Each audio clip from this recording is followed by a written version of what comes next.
son los que estamos más adelantaditos. No es adelantadito, solamente que no hemos suspendido clases, pero nada más. Bien, vamos a hablar ahora de un tipo de hernia de hiato de pared abdominal. Cuando hablábamos el otro día de diafragma, hablábamos de que esta cava, uno de los orificios que está permanentemente en el diafragma, y el otro que divide el receptor del abdomen es el hiato de Winslow, y ahora nos vamos a referir a hernias de ese hiato, ¿ya? Entonces vamos a hablar hernias de hiato.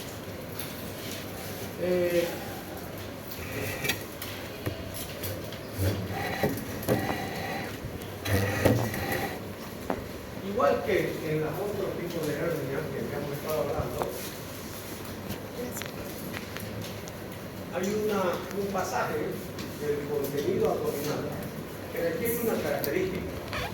Lo que va a subir a la cavidad torácica o es la transición esófago-gástrica,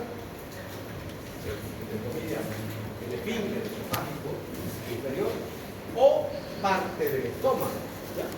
Entonces, el pasaje o protrusión dentro de la cavidad torácica, que puede ser de forma intermitente o permanente, ya sea, como decía yo, de la unión esófago-gástrica, o una porción del estómago, o a veces mixta, en el menor porcentaje. ¿Qué puede suceder? Y vamos a ver que son muy pocos síntomas. Bueno, yo podría tener una hernia de hiato de repente, o ustedes podrían tener. Claro que no es tan frecuente en jóvenes, porque vamos a ver que es un debilitamiento de los pilares de este hiato de Winslow, el que hace que no sé, es más frecuente por encima de los 40 años, pero no tiene muchos síntomas. O sea, no hay algo característico. Hay síntomas que son atribuibles al reflujo gastroesofágico, que ya lo vamos a ver en otra clase específica, ¿no? Pero no hay un síntoma específico. Si hay síntomas, son de complicaciones ya adentro. Pero síntomas de la hernia, las hernias inguinales hablábamos, no hay dolor, pero vemos la masa, ¿no? O sea, aquí como podría ver yo en el tórax, digamos, en el diafragma, esto es muy poco probable, ¿no? Entonces, normalmente lo que se hace, que permite el diagnóstico, es el reflujo, ¿no? Que puede haber, pero ya vamos a ver que no es en todos los pacientes tampoco, es un porcentaje no mayor al 20%, y eso hace entonces que este paciente viene por eso, y uno lo cataloga como reflujo gastroesofágico, pero no es reflujo, sino que es una hernia de hiato que está complicando. No todas las hernias, vuelvo a decir, no todas las hernias de hiato hacen reflujo. Un 20%, no más. Lo que sí puede pasar es que cuando se protruye parte del estómago, que en este caso es el fondo del estómago, se puede torcer. Nosotros tuvimos una paciente, o sea, se puede volvular. Tuvimos una paciente que llegó con fiebre, malestar general, náusea y vómito. Ella llegó obstruida. Y cuando entramos a ver en el abdomen, no pillábamos ningún signo de obstrucción intestinal, que es un tema específico, y para las obstrucciones hay causas intraluminales, extraluminales e intramurales, y todo estaba normal. Cuando fuimos mirando, había sido que parte del estómago se protruyó hacia arriba y se torció. Entonces, eso es lo que le provocó. Cuando lo reintroducimos, estaba necrosado, o sea, esa paciente acabó con parte de gastrectomía. Entonces, vean ustedes, puede suceder en algunos. Son los menos, no la mayoría, pero hay que tener en cuenta que puede suceder. Las hernias de hiato se clasifican en tres tipos. O sea, son tres tipos de hernias de hiato. Una son las hernias por deslizamiento, en la que esta transición esófago-gástrica se sube a la cavidad torácica. ¿No? Sube, y esto es el mayor porcentaje. El 75% de las hernias de hiato vienen a ser repetidas. La segunda forma son las hernias que se llaman paraesofágicas. O sea, este es por deslizamiento, hasta su nombre lo está diciendo, se ha deslizado, se ha resbalado, si vale el término, la transición esófago-gástrica al tórax. En cambio, en este otro tipo de hernias, que son las hernias paraesofágica, la transición esófago-gástrica se mantiene en la cavidad abdominal y es parte del estómago. Te voy a adelantar con un esquema para mostrarle, ¿no? Si este es el estómago, ¿no? Entonces nosotros tenemos el diafragma, ¿no?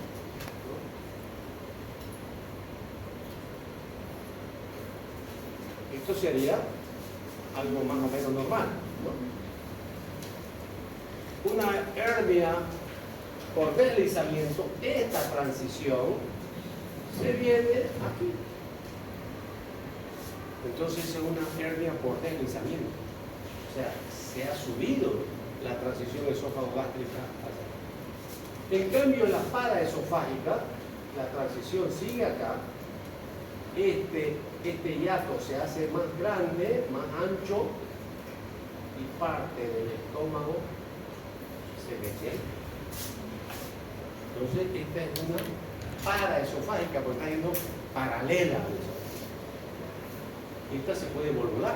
Esta es la que le comentaba a la señora esta que dio con fiebre, con dolor, vómito, náusea, acabó fluido, y vimos que esta parte se torce.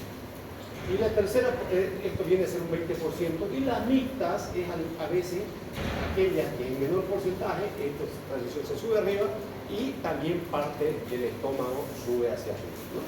Pero son el menor porcentaje, no es la mayoría. Aquí está el esquema más claro, ¿no? Entonces estamos viendo en la parte de arriba, perdón, en la parte izquierda, estamos viendo que la transición esófago-gástrica, en vez de estar debajo, porque aquí está el diafragma, está el hiato de Winslow, en vez de estar acá, está acá arriba. Este paciente podría tener alteración de reflujo en un 20%, porque la parte más importante cuando hablemos de reflujo, vamos a ver la tensión que ejerce este esfínter esofágico inferior. Entonces tiene una hernia de hiato por deslizamiento, y la paraesofágica, como yo lo dibujé acá, viene a ser el esfínter esofágico inferior está en su sitio, parte del estómago se va hacia arriba. ¿Por qué? Normalmente por debilitamiento de los pilares de este hiato de Winslow. Anatómicamente, entonces, eso es lo que pasa.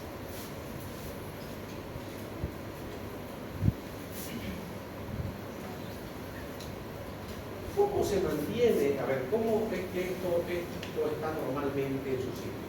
Hay mecanismos de fijación del esófago terminal, que viene a ser los pliegues peritoneales, o sea, el epiplo, el tejido conectivo retroperitoneal, o sea, el que lo mantiene, el ligamento freno-esofágico, que son los que lo mantienen en su sitio. Pero le vuelvo a repetir, no es una enfermedad de gente joven como ustedes. Pero si pasan los años, también los músculos, también las articulaciones, también los orificios se van relajando. Uno ya habla de inconsistencia urinaria, de descenso de vejiga, de descenso uterino, colapso, o sea, muchas patologías empiezan a emerger con el paso de los años, con un debilitamiento de la estructura anatómica. Acá también. Entonces, no es propio de la juventud, pero con el paso de los tiempos puede ser que estos ligamentos o medios de fijación se debiliten y provoquen lo que estábamos hablando. Hablando específicamente ya de cada una de ellas, hablando de las hernias por deslizamiento, entonces un deslizamiento intramedial progresivo del esófago abdominal, o sea, de la transición esofágica. El esófago, en una próxima clase, tiene tres partes anatómicas, ¿no? Hay el esófago cervical, el torácico y abdominal. El que menos tamaño tiene es el abdominal, apenas son 2 o 3 centímetros, y miren ustedes el que más problemas da. Ahí es lo que se va a producir, vean ustedes, el hiato. Se va a hablar también de reflujo gastroesofágico, por esa partecina, se habla de acalasia del esófago, varices esofágicos, o sea, la parte más proximal a los esfínteres es la que más problemas da. Entonces, este esófago abdominal, que son 2 o 3 centímetros, se sube al tórax. Esa transición. Eso es lo que se llama entonces la hernia por deslizamiento. Eh, Esto, en esta sí, es lo que se puede, en un porcentaje menor, haber lo que se llama reflujo gastroesofágico, porque ese esfínter, que es el que evita que haya reflujo. ¿Hay reflujo fisiológico? Claro. Por ejemplo, la gente dice, a los niños especialmente, no tomas mucho chocolate, te va a provocar hepatitis y vas a vomitar. Y los niños que comen 2 o 3 chocolates, vomitan. ¿Pero por qué? Porque el chocolate fisiológicamente relaja este esfínter esofágico inferior. Y entonces, después, ¿qué viene? Pues si no te diría el esfínter así, vómito. Te dije, ¿viste? Pues, la menta, el café, por ejemplo, también tomen 2 o 3 tazas de café, a ver si después un eructo, y hasta aquí se le viene, ¿no? ¿Qué pasó? Relajación del esfínter esofágico inferior. Entonces, hay situaciones como esta. Entonces, en estos casos, cuando el esfínter está en una situación no anatómica, podría provocar también ese tipo de incompetencia y dar ese tipo de síntomas. Por lo tanto, la hernia hiatal por deslizamiento es seguida por incompetencia esfinteriana, pero no es alto, le vuelvo a repetir, no esperen que todos los pacientes que tienen hernia de hiato por deslizamiento tengan reflujo. No hay síntomas propios, ya van a ver, de este tipo de hernia. A veces hacemos este diagnóstico por este porcentaje.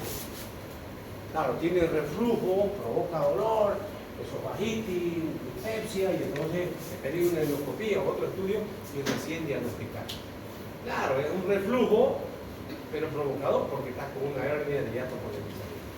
Pero no son el 100% de los pacientes.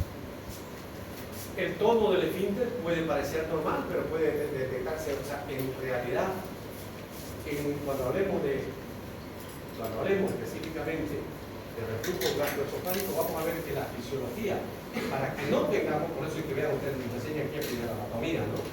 Para que sepamos cómo, después nos enseñan fisiología, y después nos enseñan fisiopatología. Entonces, la fisiología, la alteración de la fisiología es lo que nos va a provocar enfermedades.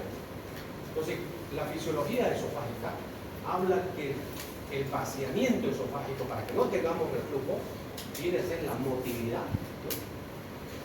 Del esófago. O sea, comemos y de por sí el esófago tiene un movimiento peristaltálgico que hace que vaya bajando. El segundo tiene que ver con el tono del esfínter esofágico, o sea, para que no tenga, hay que tener un buen tono del esfínter. Por lo tanto, comemos y ¡pum!, se cierra, termina, es como una válvula, ¿no? Pasa y ¡pum!, se cierra, no permite reflujo. Si se altera, hay reflujo. Y la otra es la cámara gástrica, la que ayuda a evitar. Eso vamos a hablar en su momento. Pero yo lo que quería es demostrarles que, vean ustedes, el esfínter puede parecer normal, pero puede detectarse ondas de relajación inapropiada porque está en un sitio que no es el normal. Lo normal de la transición debería ser en abdomen. Estamos diciendo que porque es una hernia de deslizamiento, se ha subido un poco a la cavidad torácica, ¿no? Al mediastino. Estos pacientes pueden tener esofagitis, ¿no? Vean ustedes. Entonces, pero es por complicación. Hay reflujo y les puede provocar inflamación del esófago. El clearance o aclaramiento del esofágico se mide con un pH, ya lo vamos a ver también, las pruebas fisiológicas para hacer el diagnóstico de reflujo gastroesofágico. Normalmente son necesarios 8 actos de glutorio para establecer el pH inicial, por lo tanto, a veces, ¿quién de nosotros, a veces por comer rápido, podemos sentir un dolor opresivo? Sucede que los movimientos peristálticos, mientras va haciendo movimiento, hay relajación del esfínter, ¿no?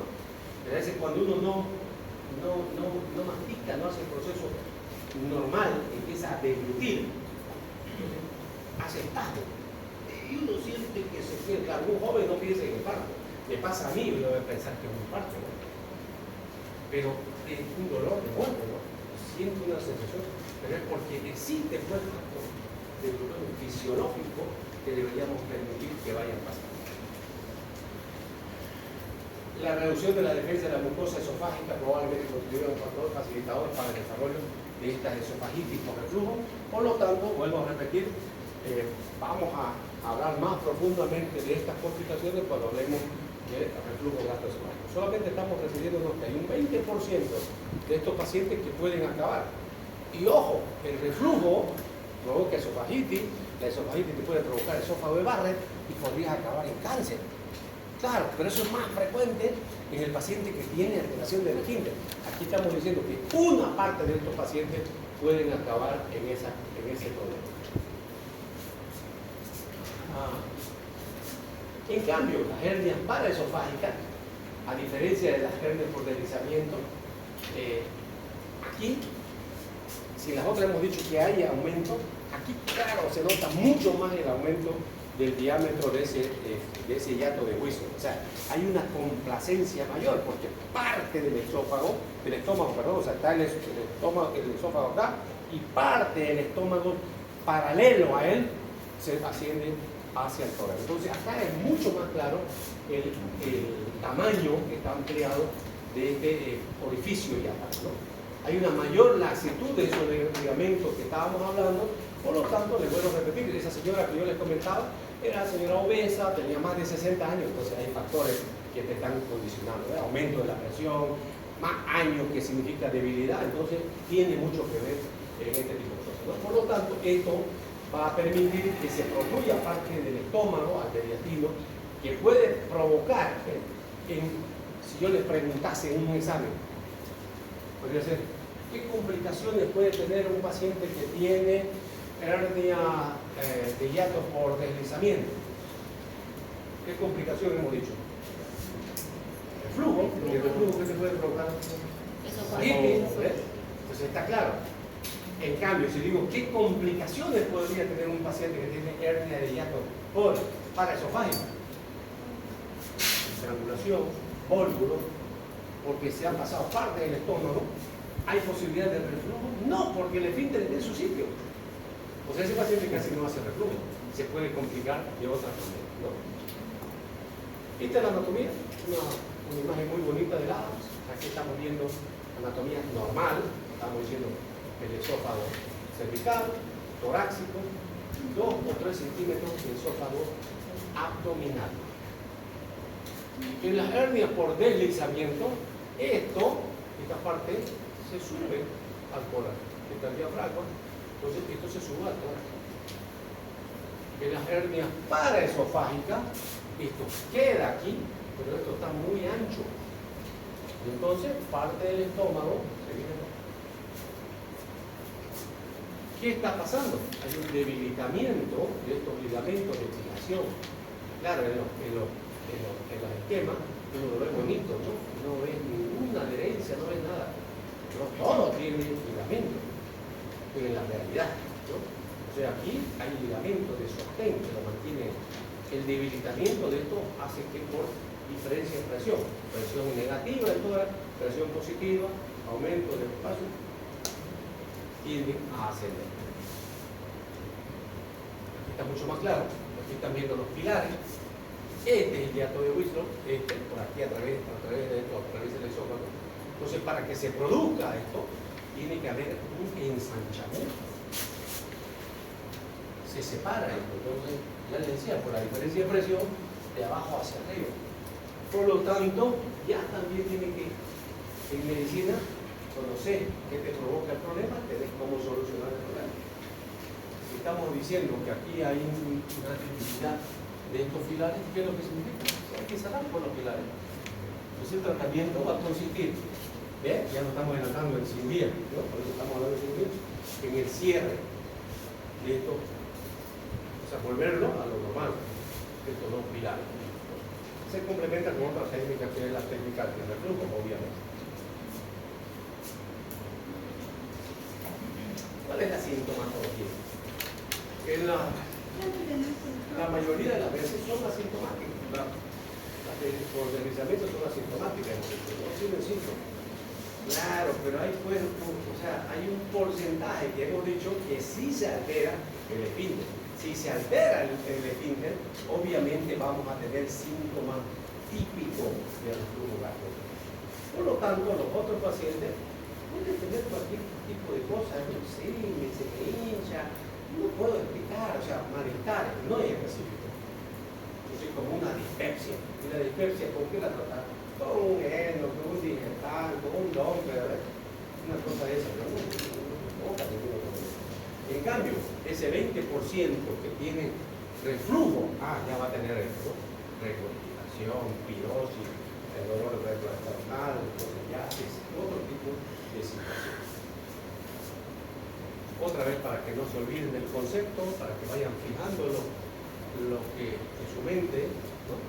Entonces la hernia por deslizamiento es cuando el esfínter esofágico inferior, por debilitamiento obviamente del hiato del hueso, sube, y obviamente de los ligamentos de sostén, sube hacia arriba.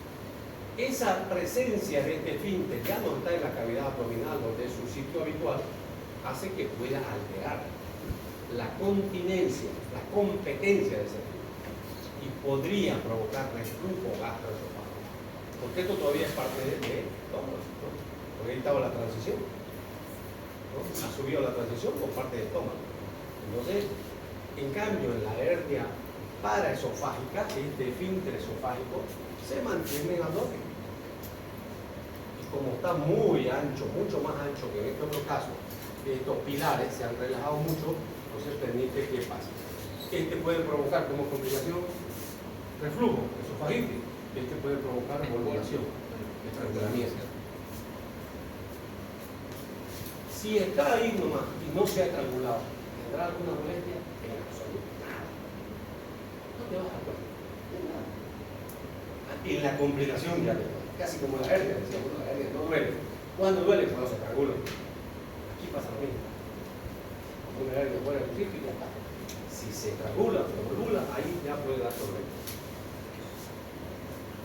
Estamos viendo ya alguna posibilidad. Obviamente, lo primero es una endoscopía que ya te va a permitir tener idea. Pero el estudio radiológico contrastado son la clave, ¿no? Entonces aquí se le ha dado contraste al paciente, vean ustedes, parte del estómago, aquí está la transición, todo esto, aquí estaba la transición y esto es el resto del estómago. Entonces hay una hernia, entonces hay una hernia, ¿no es verdad?, que por deslizamiento.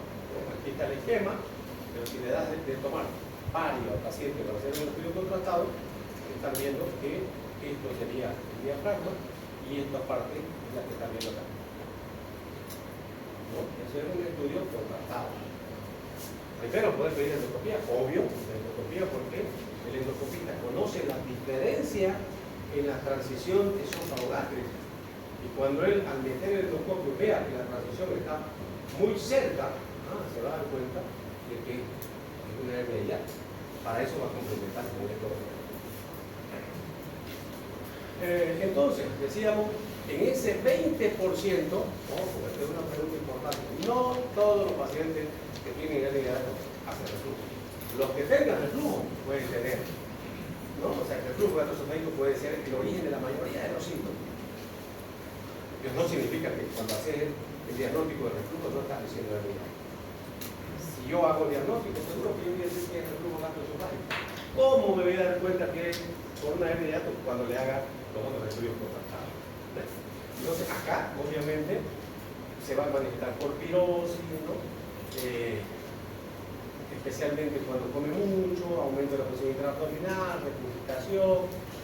Puede haber síntomas sobreagregados. O sea, ya vamos a hablar en su momento de reflujo, vamos a ver que muchos pacientes que tienen reflujo acaban con problemas respiratorios. ¿Por qué? Dicen, ¿qué tiene que ver el pulmón con el reflujo? El reflujo también puede a veces, si está durmiendo, algunas veces uno despierta ahogándose, porque el reflujo no todo sale por fuera, entonces algo se puede ir pasar a la vida respiratoria y descargar ahogándose. Y a veces cuando es pequeña cantidad pasa nomás y le provoca ¿qué? Bronquitis, bronquiolitis, neumonía a los pacientes. O sea, hay síntomas, pero eso ya lo vamos a hablar en su momento cuando hablemos de eso. Esta es una endoscopía. Entonces el endoscopista ingresa y esto ya sería, esto es una esofagitis. ¿Como consecuencia de qué? De una hernia de hiato por deslizamiento que tiene alteración del esfínter. Vuelvo a repetir, no son todos, pero aquí se hizo de esa manera el diagnóstico. ¿no? Aquí está la transición normal, así debería ser. En este otro caso que estamos viendo, aquí ya están viendo el tema, esto es el tema, esto es el esófago. Puede ir avanzando más, claro, puede provocarte úlceras esofágicas, porque aquí está la luz normal, pero están viendo ustedes úlceras esofágicas ya por reflujo. No a todos, no lo repetiré, o sea, no todas las veces. Esto es un paciente que se complicó con reflujo, teniendo hernia de hiato por deslizamiento. Entonces, ¿cómo haríamos el diagnóstico? En concreto, muchos de estos pacientes, si no es tan complicado, el diagnóstico es porque vino y vos le estás pidiendo algunas pruebas, y en este caso la mejor es la endoscopía. La endoscopía es un método, antes la gente le tenía miedo, ahora no, la endoscopía es flexible, se la hace con sedación, por lo tanto no debería tener el problema del paciente, ¿no? A veces se hace incluso con el anestesiólogo, mucho mejor, ¿no? El anestesiólogo hace su parte y el gastroenterólogo hace la de él, ¿no? La endoscopía y la radiografía, pero tiene que ser contratada. También se puede utilizar la centelografía, o por último después tomografía también, ¿no? Si yo quiero ver la forma, sabía pedir entonces endoscopía, radiografía contratada, tomografía. Pero si quiero ver la función del esófago, entonces ahí voy a tener que pedir pruebas de Bernstein, manometría, pHMT. Esas son pruebas funcionales para ver cómo es el movimiento del esófago, para ver cuánto de acidificación tiene. Esas son pruebas funcionales. Quiero ver morfológica, radiografía contratada, endoscopía, tomografía, etc. ¿No? Entonces, los primeros son para diagnóstico de hernia y establecer la esofagitis, ¿verdad? Entonces, hay pruebas funcionales y las otras vienen a ser pruebas morfológicas. ¿Por qué se tiene que hacer esto? Para saber cuál es su conducta, si vas a operar o le vas a hacer tratamiento solamente sintomático. Nosotros estamos ahora hablando de cirugía, por eso es que tenemos que estar preparados para operar.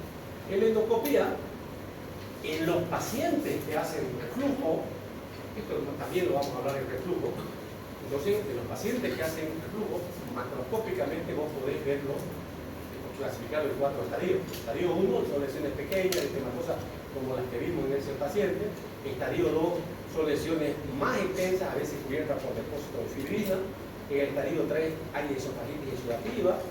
Y en el 4 incluso ya hay úlceras y hasta estenosis, porque las úlceras cicatrizan. Y cada cicatrización significa que va a ir cerrándose también la luz del esófago. Entonces, en los pacientes, vamos a ver que la esofagitis como complicación pueden acabar como cáncer, como también pueden provocar estenosis esofágica de los pacientes. Y esto es macroscópico, esto es una clasificación endoscópica macroscópica, no ha hecho biopsia, nada, solamente la visualización que hace el endoscopio. Cuando hablábamos ya de estudios radiológicos, aquí está un clásico estudio radiológico, aquí se está viendo, vean ustedes, parte de la transición esofagogástrica dentro de la cavidad torácica, y hay un signo típico, el anillo de Schatzky, un signo, porque es como una cintura que le está provocando prácticamente el mismo diafragma. Pero en realidad esto viene a ser la transición esofagogástrica, este es el anillo de Schatzky. Es un signo radiológico inequívoco de hernia hiato por deslizamiento. Otra radiografía, ¿no?, de transición de tránsito esófago-gástrico. Veo que se le ha dado varios al paciente y el paciente aquí lo que tiene es una hernia paraesofágica, porque está la transición esófago-gástrica acá, pero parte del estómago se ha metido dentro de la cavidad torácica. Esto es una hernia paraesofágica. Se está confirmando, no está complicado, se hizo la confirmación por este tipo de contrastado. Esta es una hernia por deslizamiento que se ha metido dentro. La transición también está parte del estómago dentro de la cavidad torácica. Igual, medios de contraste. La única manera de poder certificar lo que está pasando. Esta es una imagen de un libro que nos muestra, está el diafragma, el estómago herniado, esta es la transición esofágica y se ha pasado. ¿Cómo estará de ancho ese hiato del vuelo que se ha pasado? Mucha cantidad estómago dentro de la cavidad torácica. Estos son los típicos que se pueden nodular, estrangular y vienen ya prácticamente como médicos. La tomografía es importante, claro. Entonces la tomografía, aquí están viendo los pulmones y aquí están viendo el gran aumento porque la cavidad abdominal ha aumentado el mediastino. Miren, el mediastino está completamente aumentado el volumen a consecuencia de que hay dentro del mediastino se ha metido parte del estómago. Entonces la tomografía, si no tuviera clínica este paciente, uno podría pensar que es un tumor de mediastino, pero si ya tenés los otros estudios, vas a corroborar más fácil. Esta es la endoscopía. La endoscopía, y se está viendo, miren, un ensanchamiento del esfínter. ¿Cómo se está viendo? Este es el endoscopio. ¿Por qué se está viendo el endoscopio? Porque el endoscopio hace y hace retroversión, pues, ¿no? Porque tiene una imagen frontal y lateral, entonces por eso es lo que se está viendo el mismo endoscopio, ¿verdad? No, si le dice, mira el mismo, por eso es lo que está pudiendo ver el mismo. Otra endoscopía. Aquí estamos viendo que tiene úlcera. Aquí está cicatrizada. Otra vez la libro Shatsky, más claro, más cerca. Y tiene una pared esofágica. Aquí está interesante porque miren, el endoscopio está abrazado por el esfínter esofágico porque está en la luz. Y como le digo, el endoscopio hace su retroversión y está viendo, él mismo está viendo que paralelo a él hay otro orificio. O sea, esta es parte del estómago metido dentro del tórax. ¿No? O sea, aquí está el endoscopio, o sea, le está haciendo una retroversión y él está mirando, no así, digamos, ¿no? Estoy detrás, sigo mis visiones, pero yo hago retroversión y estoy viendo que acá al otro lado está viendo un orificio, que esto es el estómago que está introduciéndose al tórax. Igual, estamos viendo zonas del eritema, ¿no? Esto lo vamos a volver a ver en los días de reflujo gastroesofágico. Esta es la hernia igual paraesofágica, otra imagen más clara, el endoscopio, y vean ustedes cómo es como si ve un divertículo, como un hueco paralelo, ¿no? Paralelo a la transición esófago-gástrica, paralelo al otro orificio. ¿Por qué? Porque se ha metido parte del estómago a la cavidad torácica. Pueden acabar muchas veces con estenosis, decíamos. Esto lo vamos a volver a ver en el reflujo gastroesofágico porque las lesiones en ese 20% de pacientes que tienen hernia por deslizamiento pueden acabar haciendo eso.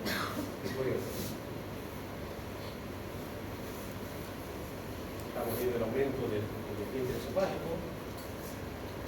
Aquí se está mirando de frente. Sí, el endoscopio está mirando de frente. Bien, ¿cuáles serían las complicaciones? Es lo que ya la pregunta que les hice hace rato. Depende de qué complicación tiene una hernia de edad, usted tendría que decirme, depende cuál, ¿no? Si es una hernia por deslizamiento, ya hemos dicho, reflujo, esofagitis, úlcera esofágica, puede haber estenosis, por último, hasta esófago de barro, en un 20%. Y la otra posibilidad, ¿no?, es que hagan volvulación, se tuerzan y se estrangulan. Son las dos, pero eso viene a ser en la paraesofágica. Entonces es completamente diferente, ¿no? Entonces aquí están viendo la esofagitis, una complicación, igual, con signos de necrosis, ¿no? Con úlcera ya cicatrizada, con sangre, con fibrina.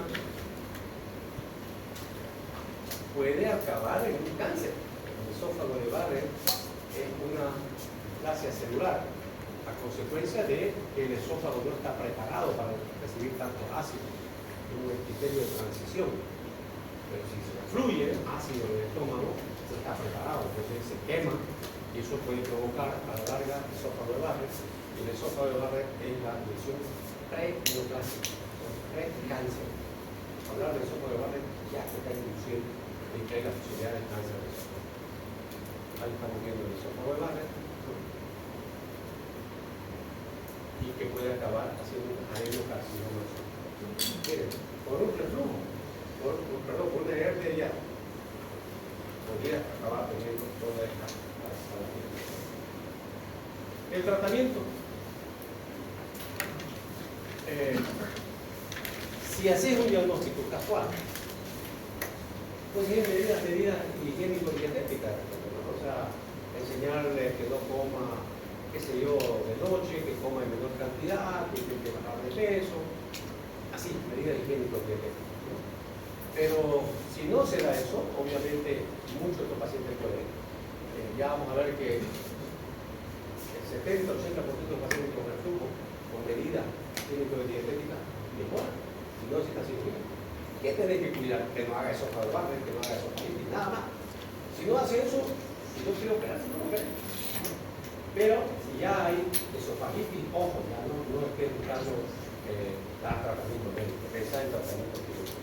Y para eso tenés que pensar inclinar la cama unos 20 centímetros, o sea, levantar la cama. Porque alguien dice, dormí con 2 almohadas. A mí me pueden poner 3 almohadas, pero yo acabo sin una almohada, porque yo me revuelvo y acabo sin almohada. Si yo tuviera reflujo, lo que hay que poner es 2 o 3 ladrillos en la cabecera, hasta para que más de liquidado. Son diferentes, ¿no? Dar antiácidos, bloqueadores, esto lo vamos a ver también en tratamiento de reflujo gastroesofágico. Pero vamos a concluir, si nosotros mostrábamos esto del diafragma, y estamos viendo parte del estómago protruido, ¿no?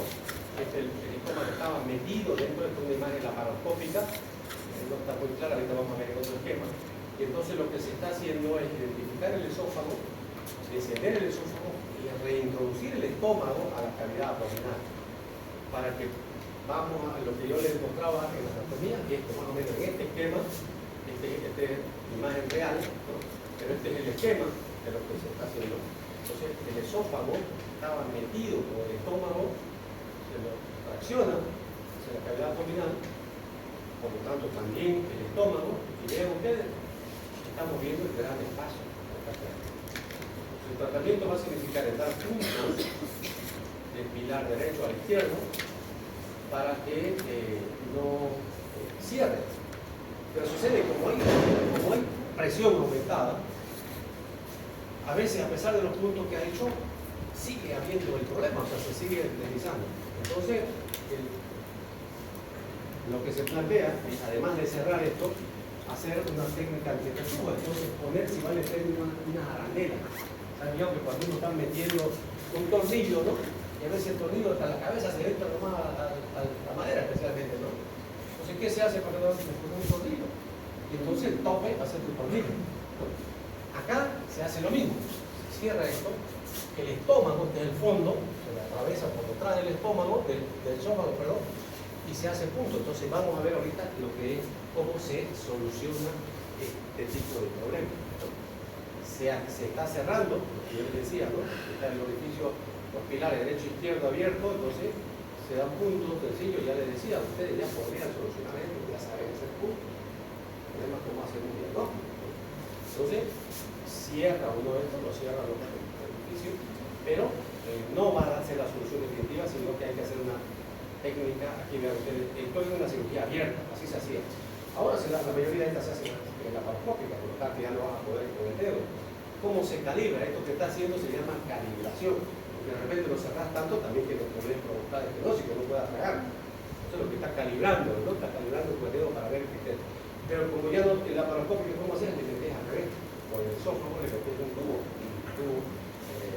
para calibrar. O sea, el tubo pasa y sobre eso hace la sutura, para que ya quede completamente abierto. Entonces, aquí se ha cerrado los pilares, pero no se ha hecho todavía la técnica de reflujo. Y entonces, aquí está el mismo esquema, se ha cerrado, vean ustedes, y ahora se está pasando el fondo del estómago, el fondo del estómago gente, se lo pasa por detrás del esófago, ¿no? Este es el fondo del estómago, ya está cerrado esto, pero ahorita no se hace ningún corte, solamente se pasa el fondo del estómago por detrás del esófago, entonces está así, está cerrado ahí. Y una vez que le has hecho, le das 3 puntos. ¿De qué está sirviendo esto? Esto está sirviendo como lo que decía yo, pues a la arandela, para que no suba. O sea, se está quedando quieto, entonces en esa cavidad.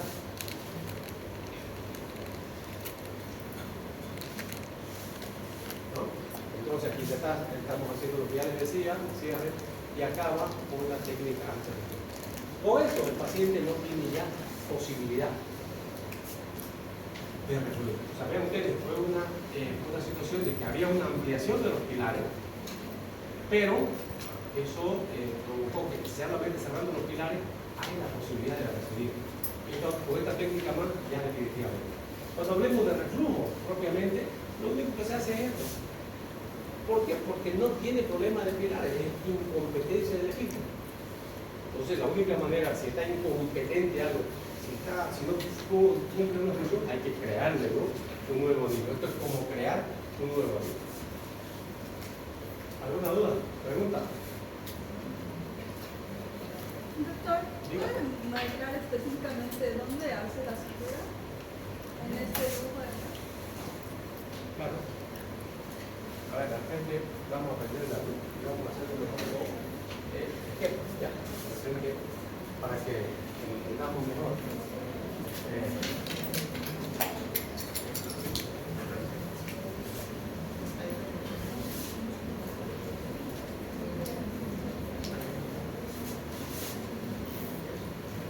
Entonces, decíamos, así estamos.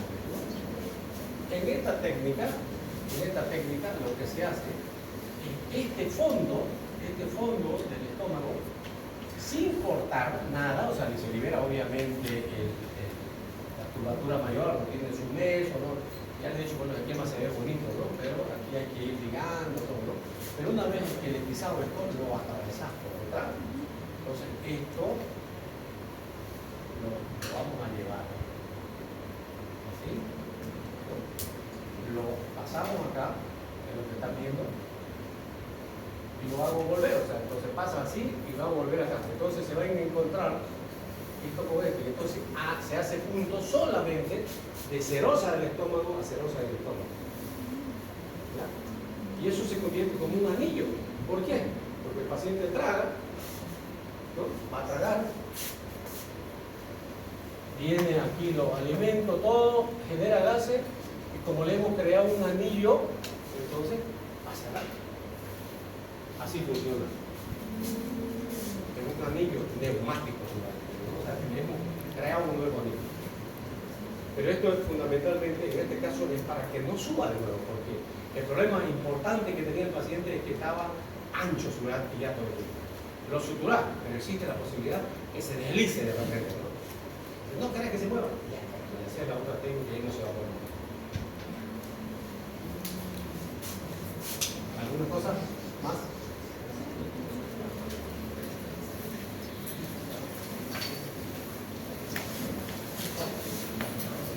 Muy bien. Si no pregunta, puede retirarse.